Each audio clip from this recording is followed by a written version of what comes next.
กบอย่างเดียวเลยเกินอันนี้ก็แล้วแหละเริ่มเนียนแล้วป่ะฮะติงยังตีมันทันได้ยึดอ่ะเลยมันยังยึดบ่เบิดได้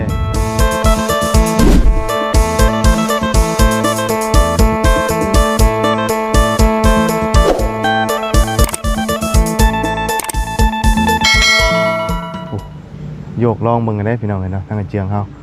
โลกโยกกันนะบงกบปั๊บอยู่เนาะสร้างเป็นขึ้นเรียบร้อยเนาะหากได้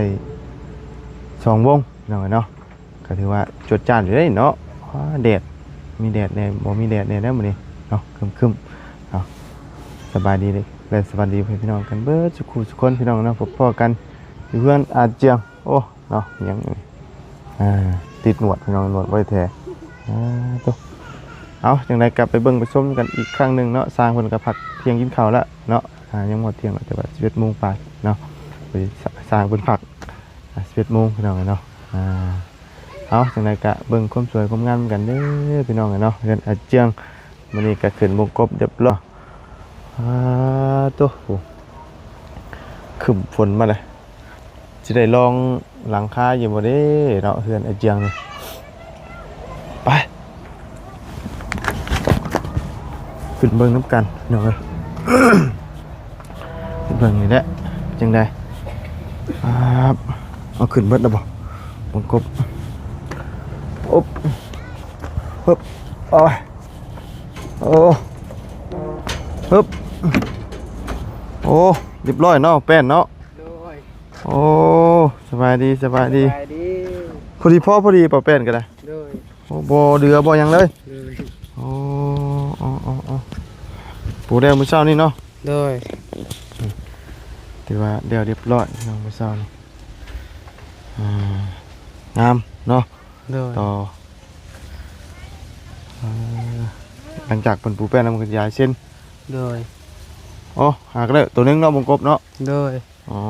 ตัวนี้ไม่ได้ใส่ครั้งนี้ก็ใช่เนาะ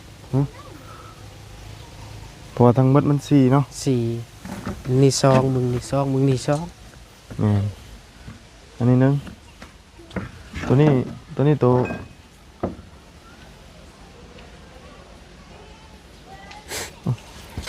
้ก็ใส่บ่หรือว่าใส่บอนนี่ติอาจจะใส่บอนนี่บ่หรือว่าตัวไหนอีกตัวนึง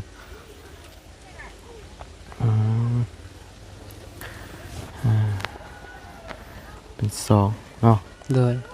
เอา2 ห้องประตูวงยืนอยู่นี่เนาะเป็นขึ้นแต่เช้าเหมือนบ่วงกบคือว่าปัญหากันแล้วอันโตแป้นกันได้หากันแล้วกับเมื่อเลยผักเที่ยงเนาะผักกินข้าวกินน้ำก่อนวงกบเอาขึ้นมาเทิงหมดแล้วยังเหลือแต่วงยืนเนาะแต่ว่ามื้อนี้เพิ่นน่าจะดำเนินการตัววงกบก่อนนะนี่ใส่เส้นนั่นใส่เส้นแล้วก็ใส่วงกบอย่างเดียวเลยเกินอันนี้ก็แล้วแหละเริ่มเนียนแล้วป่ะฮะติงยังตีมันทันได้ยึดอ่ะมันยังยึดบ่เบิดได้มันยึดทั้งข้างพร้อมแล้วก็ทั้งเทิงอีกเทิงอันตัวโค้งอันนี้ต้องยึดตัวนี้พร้อมเนาะแต่บ่ยึดมันก็โยกเยกแล้วมันก็โยกธรรมดาเอาคุยสินะเฮือนไผคือกันเพราะว่าเฮือน2 ชั้นต้องโยกอยู่แล้วยังลูกดิ่งบ่นั่นน่ะฮะแม่นลูกดิ่งใช่ไหมไม่ของช่างได้เนาะแสดงว่าเรามาถึงมีลูกดิ่งตัวนี้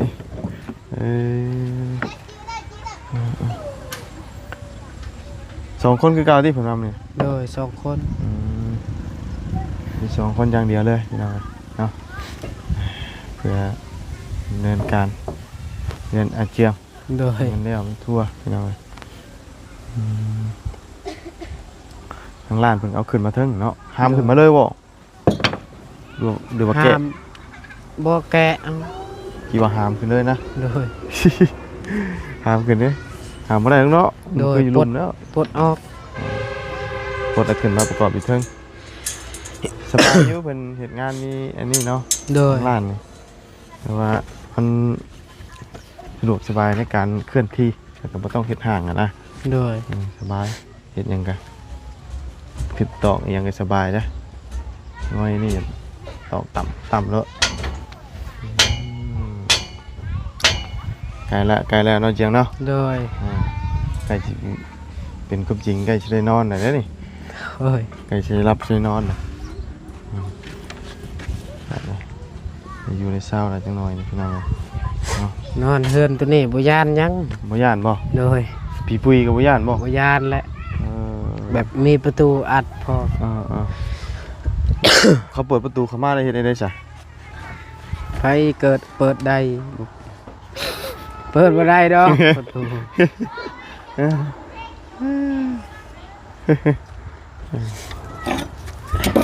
มันก็เน็ตหนาเนาะ โดย เน็ตหนาก็เก่า เห็นแล้วก็ดีใจแฮง หลายเท่านั่นแหละ โดย บ่มีหรอกมันแบบสิมีขี่กระมงขี่กระมุยอะเนาะ โดย ทางญาติบาดนี่โจรเจิญก็บ่ต้องญาติเนาะ โดย มีแต่คนเท่านั้น โดย พอดีงามเรานี่อยู่เลยเพราะว่าขนาดได้พอดีต่ออ้อยเท่าไหร่อยู่กัน3 คนพ่อแม่ลูก โดย เผื่อคนที่4ที่ออกมากกับพวกกันโดน อันนี้ก็อยู่ได้จนพุ่นละหลาย10 ปีอยู่เลย โดย เป็น10 ปีก็ยังโอเคเพราะว่าเขาเฮ็ดอย่างดีได้เด้ ขนาดเพื่อนแต่พอแต่แม่เป็นเฮ็ดแบบบ่ได้เดินหนาถาวรบ่ได้ก็ยังอยู่ได้โดนเนาะ โดย เพื่อนแต่พอแต่แม่เนี่ยเฮ็ดแบบเละๆจุ่มโซมก็ยังอยู่จนว่า10 ปีเนาะ10 ปลายปีโอ้แดดได้เฮ้ยบาดนี้เนาะ แดดแห้ง เดี๋ยวก็แดดเดี๋ยวก็อันนั้นเนาะ โดย มันแดดแน่บดแน่ถือว่ายังบ่อันนี้เป็นไรแดดนี่ก็ได้ โดย ยังบ่อันแบบแดดแต่ก็ยังบ่บดนะ โดย กลับไปกลับมาอยู่พอดีสร้างคนเฮ็ดงานสบายนี่ โดย สบายใช้กินนี่ มาแต่แปลงน้ น้ำมันเป็นยังไง ำจากทอมันลดแล้วก็ เฮาดึงขึ้นมาใหม่บ่ โดย อ๋อดึงไหนขึ้นมาให้เจอ โดย เพราะว่าน้ำสร้างเนาะ โดย มันบ่บกหรอบ่ ยำแรงมันก็บกคือกัน ตอนนี้ยังหลายบ่ล่ะ ตัวนี้ยังลายแต่ว่าจำยังมันเปื้อน มันเปื้อนแล้ว โดยอาบได้อยู่ อ๋อ กินหมูยานบ่ได้ โอ้บ่เป็นตะกินแล้ว โดย กระพด น้ำสร้างแต่บัดนำเขาเจาะเอาครับ มันสะอาดนี่นะ นี่มันเปื้อนหลายสิ่งหลายอย่างเนาะ โดย เปื้อนน้ำอีหยังมันลงตั้งแต่ตอนฝนตกเนาะ โดย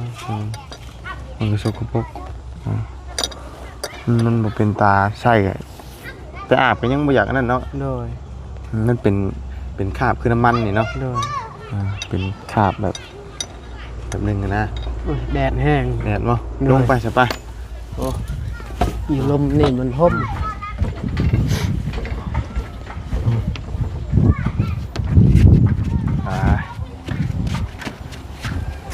ฮะเด็กกระบดบาดนี่เนาะ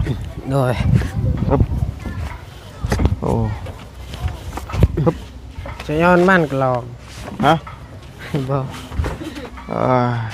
เนาะเราบ่ได้บ่ไม่บ่ได้ลาวบ่เจ้าบ่ได้ลาวบ่มื้อนี้ นี่ ฮะ จับบ่ายกับช้างแล้ว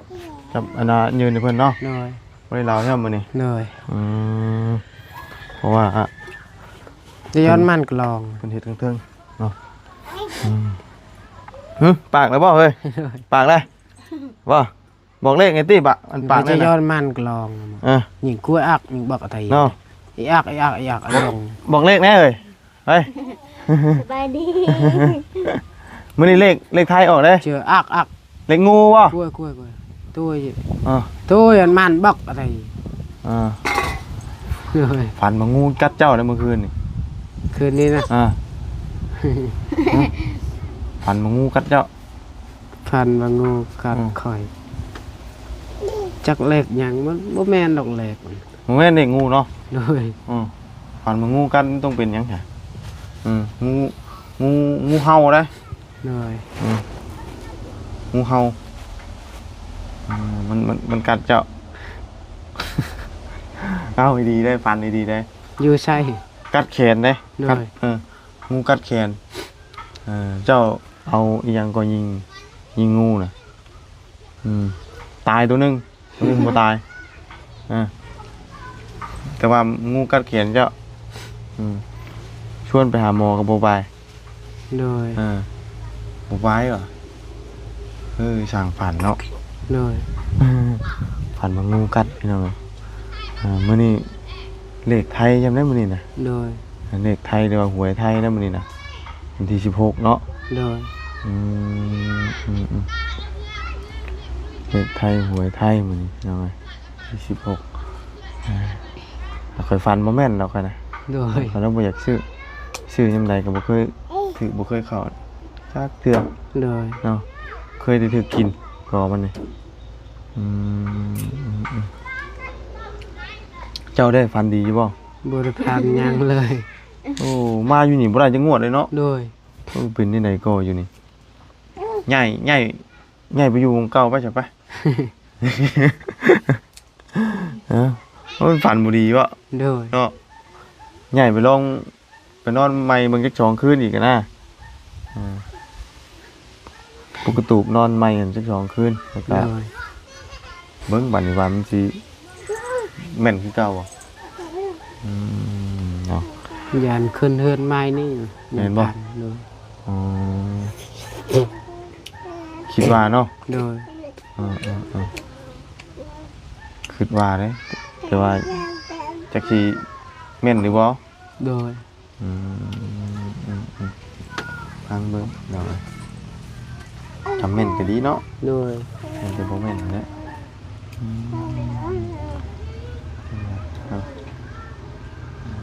สร้างเพิ่นยังพักเพียงอยู่เนาะไม่ยังกันเราแล้วบ่ล่ะเหลือหน่อยเดียวเนาะ เลย ตัวจับใบายซอยเพิ่นอยู่เทิงแล้วก็แม่นบ่ได้เฮ็ดเรื่องราวนี้คอยเฮ็ดไปใกล้แล้วเด้มื้อนี้จังว่าบ่เสียงสิสั่งหลังคามาจังบ่ เลย ที่สั่งอุปกรณ์มาวางไว้มันมีอย่างนี้แต่ตรงนี้ไม่ใช่ลาดหลังคาเนาะ เลย กะเกียมแล้วเพราะว่าเขาจะเดินทางอีกบกี่มื้อเลยพี่น้องพากันเดินทางก่อนกลับก่อน เลย มาโดนได้งวดอีก10มื้อเลยเนาะ10ปลายมื้อบ่10เมื่อวานนี่บ่ด้วย10คืนน่ะเนาะถือว่าโดนได้10คืน เลย มาวันที่6ตายวันที่เจียงนอนตั้งแต่วันคืนวันที่6อ้าว มื้อนี้วันที่หยังมื้อนี้ที่ 16 เช้าบ่ 16 16มื้อนี้ อ่า มาวันที่10มื้อ นั่นแหละ 10มื้อ 10มื้อนี้บ่ เลย เหมือน11มื้อนี้บ่ เลย เฉพาะค่าห้องนี่ก็2ล้าน เลย เฉพาะ ห้องอื่นก็คือกันเหรอ ฮะ ห้องอื่นก็คือ การ กัน เบิด200,000เบิดเดือน เลย นอนตั้งแต่ห้อง120,000 เลย จนฮอด250,000 250,000แล้วก็ย้ายนอนตัวถึกก็ยังขึ้นอีก เลย ใหญ่น้อยตัวถึกไปก็ขึ้นอีกน้องห้องพัดลมทำอิฐ60,000ขึ้นมา100,000มา150,000ขึ้นไปเรื่อยๆนะ เลย ขนาดพัดลมนะ เลย 150,000 200,000โอ้บ่อยู่พักเก่าเลยเนาะ เลย มันจะขึ้นเรื่อยๆวะเอาเฮ็ดจังไดเนาะมันจำเป็นขมั่งเลยเฮ้ยนะบ่สอนบ่เห็นบ่ บ่แม่ บ่แม่นเนาะ เลย บ่สอนไปก้านหนูคืนนี้ได้อีกบ่ แล้วไปนอนเผามันเลยเหรอวะ เอ้าแล้วก็ไปก้านหนูซะ ลูกสอนเว้านะ อ่า บ่เรานอนเผามันเขาเลย เอาแหง เออ แล้วก็การนูเลย อ่าการนูเลยแล้วก็นอนสวนเลย อืมแต่ว่ามาแล้วเนาะ โดย หัว ขึ้นมาแล้ว หัวได้หรือบ่พี่น้องเอ้ย เพิ่นเอาที่นอนไปแล้วก็ห่อเข้าไปขี้พุ่นเนาะ พุ่นจักเทิง พุ่นจากเทิงโอเคเรามาเยี่ยมมายามเพื่อนนะ โดย เนาะงามบ่ไอ้งามบ่งามเนาะงามงหลายเนาะหลักเนาะ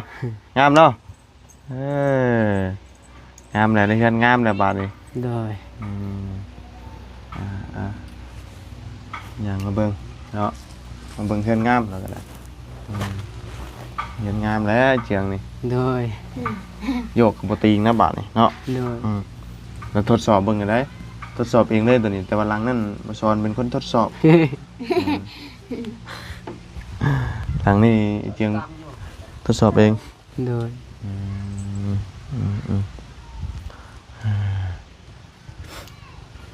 จังได๋สร้างกันมาดำเนินการต่อนี่ก็สิแล้วอยู่ตัวอันตั้งมุกวงกบมื้อนี้ โดย แล้วก็น่าจะได้ขึ้นฮอดตัวโค้งเพิ่นจะตามเพิ่นว่าได้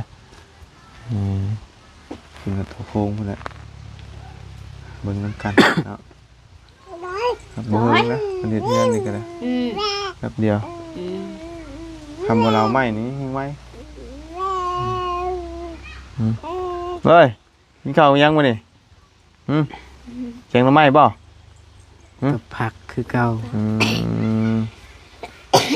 บริหารหน่อไม้แกงเนาะ โดย แกงหน่อไม้แซ่บๆจังบาทเลยคือว่าแกงหน่อไม้ต้องกินหลายคนเนาะ โดย กิน2-3คนมีจากปันใดเลยกินหลายคนจึงแซ่บ เป็นได้คนแซ่บเดี๋ยวมันสิแซ่บ หนูมีผู้ญาติเนาะ เป็น2คนมีผู้ญาติกินบ่แซ่บ 2คนก็ยังบ่แซ่บอยู่นะ แซ่บ อย่างน้อยต้อง3นะ โดย 3-4เดี๋ยวหอยพอดีหยิบหยุ่มยาวพอดีจับพวกนั้นจับเลย โดย ยังสิแซ่บจันนำบ่แซ่บเนาะ โดย เมื่อคืนนี้จะเอานี่ปกไปบ่น่ะ บ่ตัวนี้หากะลงจากเทิง พระตังนี่นะ แม่น บนปกยังอยู่เถิง ให้มันห่มสร้างเฮ็ด อ๋อพอมันแดดเนาะ โดย เดี๋ยวมันก็แดดเดี๋ยวมันก็บ่แดดอยู่ โดย มันบ่เบิดแบบว่าบาด ใส่ เดียว แล้วก็ นะ สร้างให้เอาออก จำคือมันแดดบาดเดียวยังว่าเฮ็ดทางแล้วก็อันมุงยาวเลยเนาะ โดย นี่แบบเดี๋ยวก็มืดมาเดี๋ยวก็แดดมาอยู่ โดย มันฤดูกาลหน้าหนาวเด้ โดย ลมเย็นโว้ยเนาะถ้ามีตรงหน้าปลาเขาเนี่ยยังคัก โดย อยู่ต่อเพื่อนเป็นจ่อยนางอยู่หัวม่วง โดย ม่วงเริ่มออกปากหากินชมม่วงเอาอยู่กัน2คนพี่น้องอยู่เชฟโปนกันเนาะทางหมู่คู่กันเดินทางกลับก่อนนะเอากันอีกสักหน่อยเพื่อนเนาะ โดย มาเชียงก็ว่าเดี๋ยวเกี่ยวกับเกี่ยงงานนี้แล้วก่อนจังเข้ามาเดินทางพร้อมกันพี่น้องเนาะเคลียร์ใหม่เชลลงชลาพวกหลังคาเนาะ โดย มาให้ทางเชียงกันสีพากันกลับพอดีนะแล้วพอดีมารอบหน้านี่ โดย แย่เลยแหละ เกินปีใหม่เลยแหละ จังว่าจักที่ได้ขึ้นตอนใดเนาะเบิ่งกันขึ้นปีใหม่ปีหรือว่าหลังปีใหม่ก็เบิ่งกันเนาะ โดย เพราะว่าปีใหม่นี่ยุ่งๆเลยทั้งนี่ก็สิเมื่อพาครอบครัวไปหาเล่นหานั่นแหละพี่น้องเลยเนาะ โดย หาเล่นแน่เนาะปีหนึงมีแต่หนึงแต่ว่าจะคิดได้ไปเล่นใช้ เรียนบ้านอยู่วัดทัดหลวง ตัวเหมือนไก่ ใกล้บ่ ไก่ดิเวียงจันทน์นครหลวงเวียงจันทน์ กับทานดวงน่ะ ประตูใส่อีก นั่นแหละอยู่ร่วมกันนั่นแหละ เลย ไก่เด้ทางนี้ก็ถึงเลย600พุ่นเด้ เลย 600โลพุ่นเด้ทางนี้600นั่นแหละพอไก่เด้600ลัก เลย ประมาณนี้เนาะพอมาจากเบียงมาเชโนกับชีนะชีน้อยๆนะไก่ เลย หมูไปแล้วเลย แต่ว่านี่มันม่วนเลยเนาะ ไปไกลบ่ได้ เลย มันติดขัดติดขัดอยู่ตัวเดียว เลย ตัวงอ แม่นบ่ เลย แม่นเนาะติดขัดอยู่อย่างเดียวเนี่ยไปใส่ก็ได้ nhắm thì mấy hạt quẹ chừng phải tháng 2 ấy còn phải khuyến nào phải ta ta kìa อยู่ทางให้บ่ เลย anh ơi nhắm vì mày hả ย่ามปีใหม่ย่ามไปทางให้ ừ แม่นตัวนั้นปีใหม่หดน้ำตัวนั้น ตัวนั้นปีใหม่หดน้ำตัวนี้ปีใหม่แล้ว อันนี้ปีใหม่ ta là nè ตัว ปีใหม่อันน่ะนี่ต่างหาก ปีใหม่คือปีใหม่เลือก อันนั้น เลือกดาว ชวนลายนี่บ้านเฮา สงกรานต์ บ้านเฮาปีใหม่นี่สงกรานต์เนาะเพิ่นเอิ้นเนาะ เลย คนอยู่ทางบ้านสิเป็นตัวนั้นแต่ว่าเป็นปีใหม่ตัวนี้นี่เพิ่นบ่ค่อยอันนั้นปานใดทางบ้านนะ ปีใหม่ตัวนี้แบบปีใหม่ อืม เฉลิมฉลองปีใหม่เพิ่น นี่วันสิ้นปี เลย สิ้นปีเด้เบิดเดือนนี่ก็สิ้นปีแล้วแป๊บเดียวเบิดปีแล้วพี่น้อง เลย แป๊บเดียวเบิดปีแป๊บเดียวเบิดปีเนาะ เลย เฮิงเรื่องปีนี่พี่น้องเลยคราวเดียวเอาก็เบิ่งนำกันได้ว่าสิได้เป็นหลังปีใหม่หรือว่าเนาะ เลย เบิ่งแล้วก็ช่วงสิเป็นหลังพุ่นแหละพี่น้องตามมาบุญคิดได้เนาะก็เบิ่งนำกันแหละรุ่นเบิ่งนำกันเพราะว่าถ้าสิขึ้นช่วงอันปีใหม่นี่จังไดดูเบิ่งนำกันเนาะคือ เลย จ่ออยู่ได้นี่เนาะ เลย ทันอยู่แล้วเรื่องทันเรื่องทันกับทันอ่ะใช่เนาะเดี๋ยวอันน่ะจังไดกันเดี๋ยวสร้างคนมาแล้วจังมาเบิ่งเป็นเฮ็ดเป็นแนะนำกันอีกเทื่อนึงเนาะ เลย มืดมาเลย คึมๆมาเลยนั่นเลยไปแปลงใดเมื่อกี้เนาะดึงสายน้ำขึ้นมา เลย จะอ่อนเพิ่นบ่อยู่บ่ บุยู เราไปนั่นบ่ไปหาหน่อไม้บ่ เลย หาแต่หน่อไม้เราก็เนาะ เลย มันบ่มีไผหาเด้เนาะ เลย หัวเราก็ยังอยู่นั่นพุ่น ô ô ô nè คำออกมาแล้วบ่คือเก่าเขายังเนาะ เลยยานคือเก่าเลย หักร้อยทั้งร้อยเนาะ เลย ย่านจะคือเก่านะ เมื่อวานยังดอกสูบแล้วก็อยู่ดี บัดเป็นแล้วอยู่บ่ดีอีก คำว่าเคยได้เป็นนะย่านบ่นั่นเด้ย่าน จัก บ่ เดือนแหละปีหนึงหรือว่าอะไร ยี่ฮอดปีอะที่ เลย ช่วงนี้มั้งตอนนั้นก็เนาะ เลยช่วงนี้แหละ แต่ว่ายังบ่ฮอดหรอกแต่ว่าใกล้สิฮอดอ่ะ เลย ใกล้สิฮอดปี เราลาบเลย